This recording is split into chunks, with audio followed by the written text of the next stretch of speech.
Hello and welcome back to the NFL DFS slate breakdown for Monday Night Football. We got two games to talk about tonight. We have the Ravens versus the Bucs and the Chargers versus the Cardinals. Now, before we get into it, come try us out for free. We have a free 7-day trial through the Android or iOS app stores.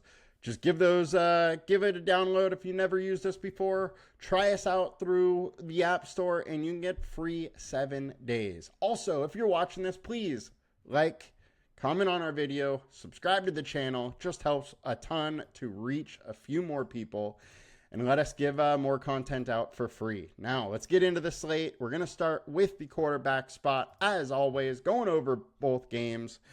The Baltimore and Tampa Bay spot is definitely one that is going to feature more offense.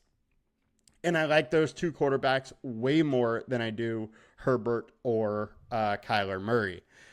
So, Baker, 33% owned. Lamar, 29%. Lamar is my favorite QB in this spot.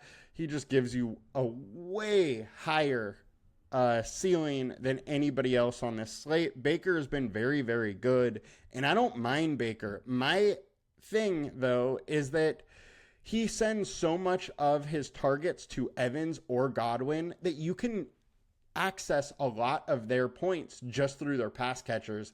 And then while Lamar Jackson gives you that huge rushing upside, solid throwing too these days, I would rather go Lamar Jackson and kind of figure it out. There's plenty of value on this slate, so I don't mind paying up the $1,200 to go to Lamar over Baker.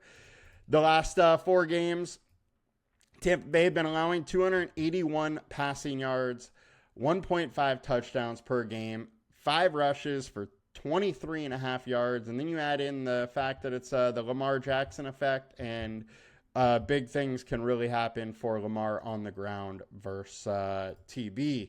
Man, on the Tampa Bay side, Ravens have just got crushed through the air. 305 passing yards a game, 2.3 touchdowns. Their opponent rank is 31st versus the quarterback. So Baltimore just has been terrible versus the pass. And Baker has been crushing it. So I definitely like Baker in this spot. Like I said, I just think you can get a lot of his fantasy points through, one of their pass catchers or 2 if you want. Just so much of the work goes through those 2 that I prefer those Lamar Jackson stacks and do a game stack around it. As far as Herbert, he just really hasn't done much this season. He's in an okay spot here, but I don't think the Chargers are going to have problems running the ball versus Arizona, and that is what they're going to do first. So Herbert's kind of out for me. Kyler, however, he brings a little something with his legs, which makes him interesting at 6,500. The ceiling is there. So I may have a little bit of exposure, but I'm not going out of my way. I think this is a very tough matchup for his pass catchers. And you don't really get huge yardage games through the tight end. And I think they're going to have to go through Trey McBride quite a bit on the slate. If we get over to FanDuel, pretty similar setup. Lamar 1,600 more than Baker. Baker and Lamar are the highest owned, as they should be. And team defense tool, Lamar and Baker, clearly the best spots, with Lamar getting a little bit of a nudge over Baker. So get over to running back real quick. And we got Dobbins, we got Derrick Henry. Derrick Henry is absolutely a complete beast and always needs to be considered. He's not one of my favorites on this slate, though. Running against Tampa is just difficult. They are high on our team defense tool. Derrick Henry is a different beast and needs to be considered, but at this type of ownership in this matchup, I might back off a little Derrick Henry. J.K. Dobbins now, I think, should absolutely firmly be in the player pool. He's cooled down a little bit from his crazy start, but last 2 games, he's played over 70% of the snaps versus 2 difficult teams, he's now getting a much easier matchup versus Arizona, who's allowing 151 yards a game on the ground over the last 4 and 1 touchdown. So I like the spot for J.K. Dobbins. He is my favorite running back on this slate.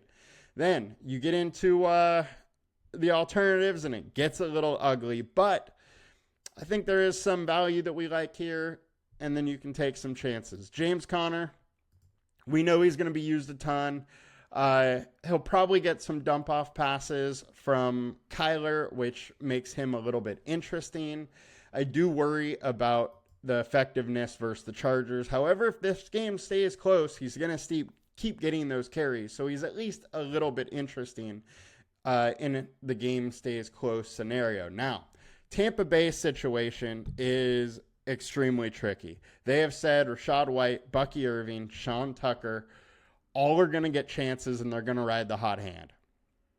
I think most likely what this means is a total by committee situation.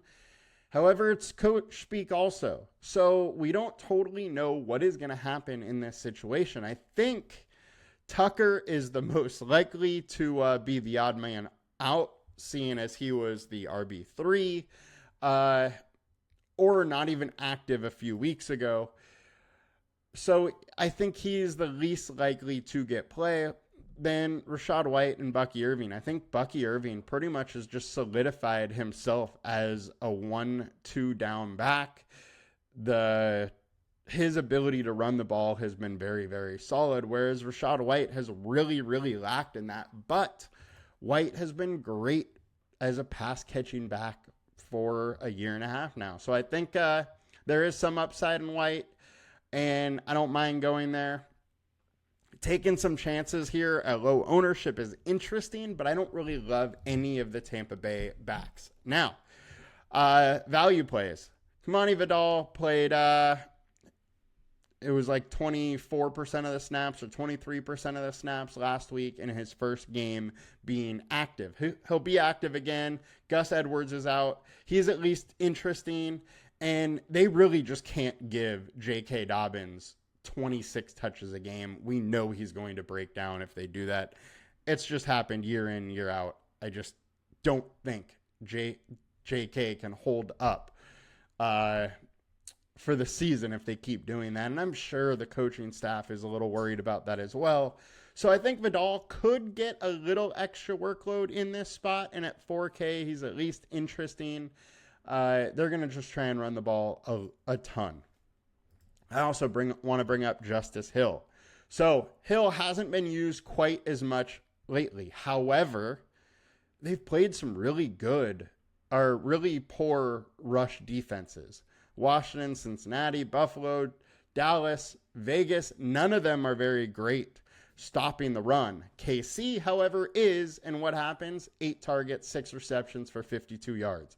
I think versus Tampa Bay, there is a little bit of a chance that they use Justice Hill a little bit more, scheme him some open looks in the passing game, and I'm fairly intrigued at 4,900 to go there when there's really not clear running back spots in this outside of J.K. Dobbins. So I think that's a way to get different, also save some salary.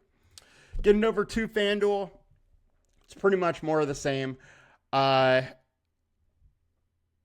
JK is my favorite, 6,700, huge savings from Derrick Henry. And then you have everybody else. All the value stuff still works. The only issue here is that it's half point PPR versus full point. So you're going to need a touchdown a little bit more from a guy like Justice Hill or Kamani Vidal to be, solid. The one thing I do have to bring up, Kamani is 4K on FanDuel. It is very rare. Somebody that is going to have player, chances is that low. So I'm definitely interested in Vidal. Sean Tucker also only 4,200, and we don't know how they're going to use the running back. So I don't mind taking a couple chances there. However, there's 3 running backs there, so it's much less likely to hit than Vidal. So, And team matchup tool, J.K. Dobbins, and then everybody else has a tough matchup. Getting over to the wide receiver spot on DraftKings, highest owned is Chris Godwin. I gotta say, I think this is a Mike Evans game. Mike Evans is less owned and less expensive. I'm all in on Evans in this spot. If he stays at this ownership, I would absolutely love it. Baltimore Ravens been getting beat deep. Jamar Chase just torched them, and that's one of the things that Evans can really, really do. I don't mind having some Godwin. I like that spot for those two pass catchers, and I'm going to have a lot of those pass catchers. But I do prefer Evans over Godwin in this situation. Godwin has just been absolutely great all season, though. High floor, has a high ceiling. He's in a good matchup. Last week versus New Orleans, though, we know the Lattimore versus Mike Evans, narrative that has been playing for years when those two play, and it's just a real thing. Lattimore kind of takes Evans out. Those two go back and forth, and Godwin just came up huge in that spot. I think this is a spot, though, that Evans can get deep, and I'm intrigued. Ladd McConkey, 4,800 is too cheap. The thing is that the Chargers are a low-volume passing attack. Now, there's going to be some throwing, and between McConkey, Palmer, and Quentin Johnson, who is doubtful, likely out here. So that does raise the likelihood of either Palmer or McConkey hitting. But I like both of those pass catching back or wide receivers in this spot. It's not the toughest matchup, and that target tree just shrank a little bit. The tight end Hayden Hurst is also doubtful, so Will Dissly is going to take that spot there. While I do like Dissly, I think McConkey, Palmer are going to get the chances to get theirs, and 4,900 and 4,400 is a pretty interesting spot. They likely only get, say, 4 to 8 targets, but if they find pay dirt, then it's a nice spot to be. Marvin Harrison, I do not think this is a Marvin Harrison game. We've seen him just totally get game scripted out of some spots, and the Chargers, very, very tough versus wide receiver one. I don't think this is a spot that we really want to go to Marvin Harrison. I think he's getting overowned. He's also expensive. Honestly, I'd probably rather go Evans and Godwin than play Harrison, unless I'm stacking Kyler Murray. Then there is some more reason to want to bring him in. I also don't mind Zay Flowers. Tampa Bay has been giving it up to wide receivers, and Zay has shown some upside this year. 9 receptions for 132 last week, 7 for 111 versus Cincinnati. He just needs to find pay dirt a little bit more, and the Zay Flowers experience will be a real fun ride. So definitely interested in him. Think he's going under-owned as well as Rashad Bateman as well. This is a great passing opportunity for Lamar, and Bateman has been consistently separating and getting targets. One big play to Bateman and 4,300 salary just pays off big time, and you can get different there. So definitely intrigued with that matchup. On to FanDuel. Godwin, once again, super high owned. I do like Evans over him. Flowers, super high owned. Very intrigued there. Palmer, 5,100 is getting the love, but I would prefer going McConkey at 5,800 and less owned. That's just a great spot to me. His line is in the 50s now for receiving.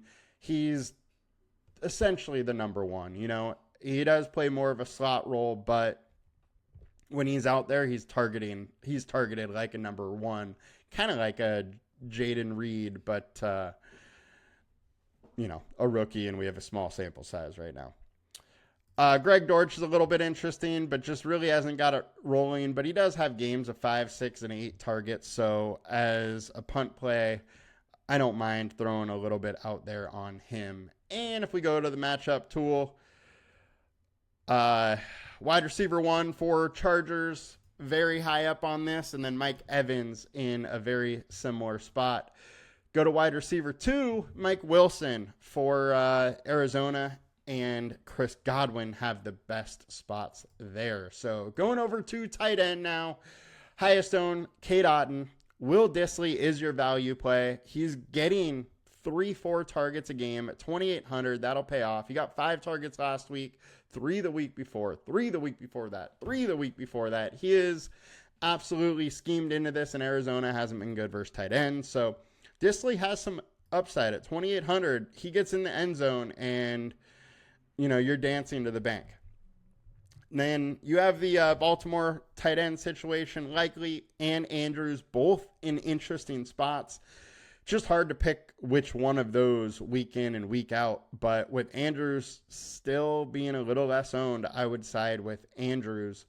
Then Trey McBride is by far my favorite tight end play of the week. Chargers 22nd versus tight end on our team defense tool. You just don't get tight ends that have 8-9 targets regularly, and that's what McBride is. And the weakest part of this Chargers defense is definitely through the tight end. So I love the spot for McBride and definitely want to have some of him. Cade Otton has been used more and more recently, so he is at least of interest. But I do prefer either going to Dissly, one of the Ravens guys, or McBride over Cade Otton in this spot, because I'd rather just use the wide receivers for Tampa Bay. On to FanDuel, McBride's the highest owned, which makes sense because there's just less of a price difference between the top and the value guys. Dissly at 4,800 is a little interesting. Cade 52, and then Andrews and Likely are 55 and 5,800. Both of them are interesting. Best matchup for tight end 1 is for the Ravens. So Ravens and Andrews and Likely, you got to consider either one of them. It's just hard to pick out which one. But Cade Otton in a great spot. Trey McBride in a great spot. Getting over to defense, what do we think here? I love the Chargers D in this spot. Cardinals offense been hit or miss. They'll turn over the ball a little bit. I think that's clearly the best way to play this game. The only other way is to take, say, the Ravens or the Bucs defense and hope for a lot of passing and just a random pick six or something like that actually ignites the game instead of taking away from it. And if that's how you want to play it, I would bring up, I'd allow some offensive players versus your defense if I'm choosing the Ravens or the Bucs, because the only way those defenses are going to get there is if there's a defensive touchdown. And a D touchdown really just ignites more offense because it's a quick play. It's a big play, just allowing the defense or the offense to get back on the field and throw. While it doesn't help, whoever created the turnover, it helps the rest of the offense just get more possessions. So at least interested there a little bit. I do prefer the Chargers, though, as my defense this week. That'll do it for us today, guys. We got 2 games. Let's get into it. I'll see you guys later. Peace.